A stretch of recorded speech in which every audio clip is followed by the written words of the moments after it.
Lost Dog Cafe started as Gourmet Pizza Deli on Washington Boulevard in Arlington, and it was just a small walk-up window, 2 people working it, the 2 owners, Pam and Ross, and it's developed into 5 locations that now support a rescue they started for Lost Dog and Cat Rescue Foundation. So we started from very, very humble beginnings in 1985 to what you see now.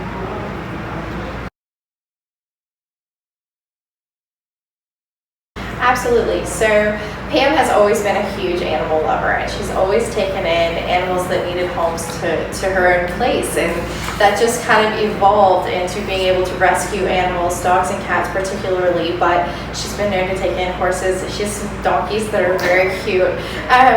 She has the farm where she can take in other animals, but we specialize in going to southern states that are very high kill shelters. They tend to put down mothers as soon as they find out they're pregnant because they don't want to have to find homes for all of the animals. And we love to go down and bring them all here. So we take care of the mothers until they can give birth, and then we foster the puppies or kitties until they're big enough to be given out, and then we find them forever homes.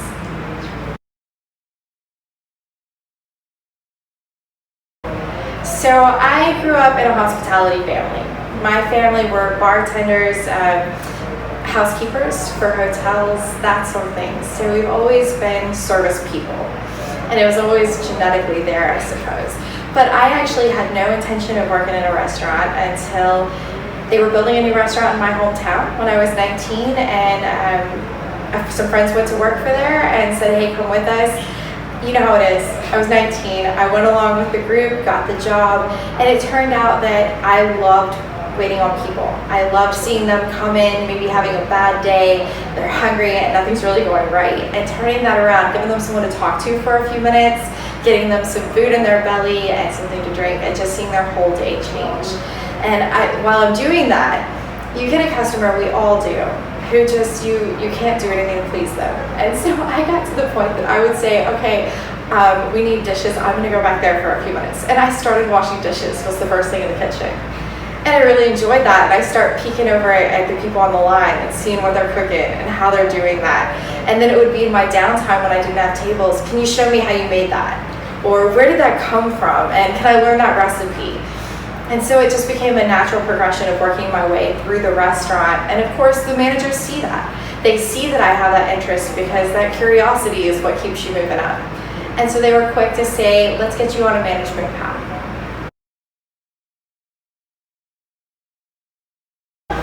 I did not go to culinary school. I also did not finish college. I dropped out of college with less than a 2-year degree, and just found that in this industry I didn't need that sort of education. I don't learn well from a book.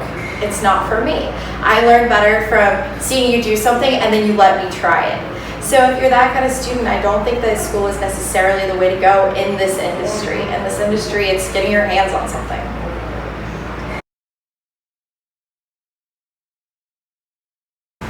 So one thing I love about the restaurant industry is there's no typical day. I have no idea when I wake up at 9 a.m. and show up to work what that day is going to bring. Is my delivery for food on time? We don't know. Did something get broken on the way? It's anybody's guess. Did all of my staff show up, or did someone have to call out for an emergency today? There's absolutely no typical to our day, and I think that the people are drawn to that. People are drawn to the chaos and the unknown of getting something exciting out of your day. It's not a cubicle. It's not something that you're going to sit at. You're not going to have lunch with the same person every day and talk at the water cooler with, the same gossip. It's going to be a new experience for you, new guests walking in to take care of, new people to meet every day.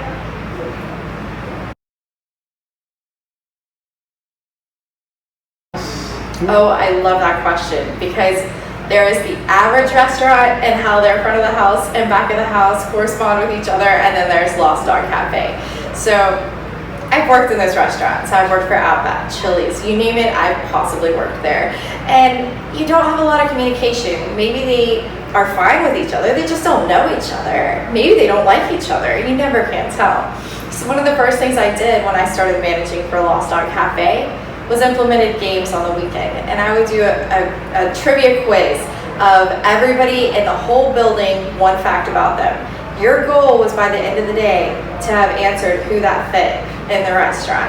They learned so much about each other's kids and dogs and anniversaries, and it made them closer. And you can see it today reflected in the fact that we don't have the same amount of turnover because our whole restaurant just really like each other.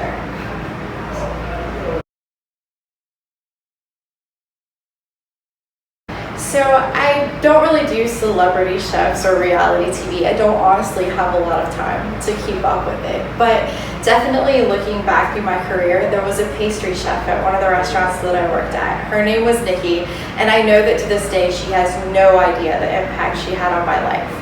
I probably should reach out and tell her that. But she was quick to say, you have an interest in this? Come in early tomorrow and let me show you how I made that bread. Or let me teach you how to make your favorite dessert. And just taking that interest in my life and noticing that I noticed her meant a lot. It really stood out to me. And she went on to be a teacher and has moved up in her career now. And I just love watching her and seeing, one, a female who's so successful in our career track, but two, someone who just cares so much about the people that she's teaching around her.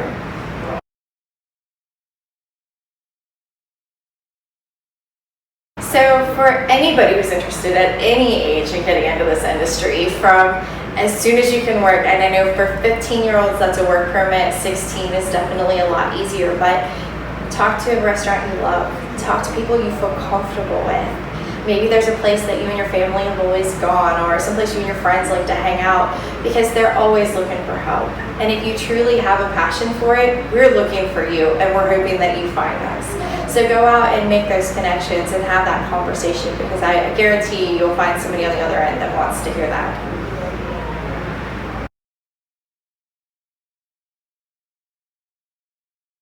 So it depends on what job you're looking for in the restaurant. If you're more solitary and you like to do things on your own, then maybe something in the kitchen would work better for you, such as prep, where it's very detail oriented.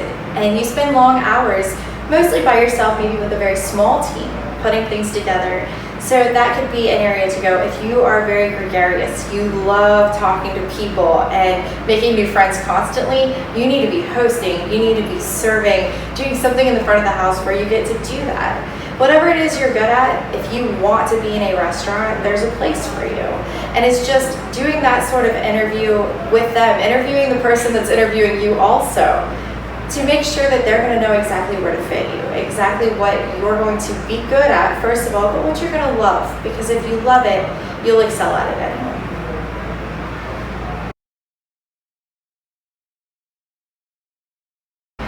So there's a different challenge of being a manager all the time, and every time I think that I've seen every challenge that's going to come through the door, something else does.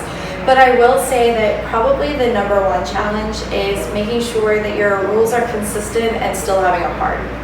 You have to care a lot about a situation someone's going through, but you have to balance that with the fact that if you lose your restaurant, everybody just lost their job.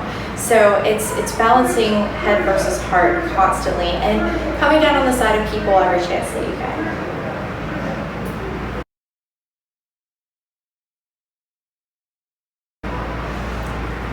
I have to say there's not a lot of time I'm unhappy at work. I found the right industry for me, and I found that being with a team that you love, which I love all of our teams and get along with 98% of our people. I won't lie and say it's 100. There's some people that you might not work as well with as others.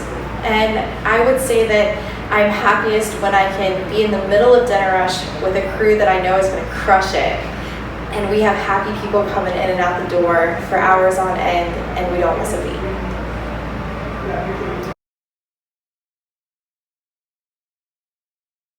I'm not even going to take credit for that one. So our culture from the time that I came in, from my very first day, was one of people that cared about the people beside them. And I don't think that you can teach someone that. I think that's something people have to decide for themselves. And our staff, it's funny, and I'll just tell you an anecdotal story regardless of this answer. We have staff that come in, and maybe they're not making the cut. Maybe the managers are talking, and we see that it's just not working out. It's not going very well. They're not catching on to what we need them to learn.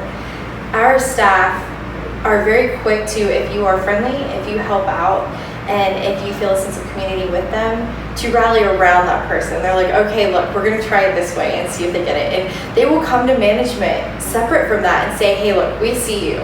We see what's going on. But that person, we're gonna get them there. Give us another week. And that has happened so many times in Lost Dog, but I've seen people that I wasn't sure we could get trained where they needed to be, and they're still with us today.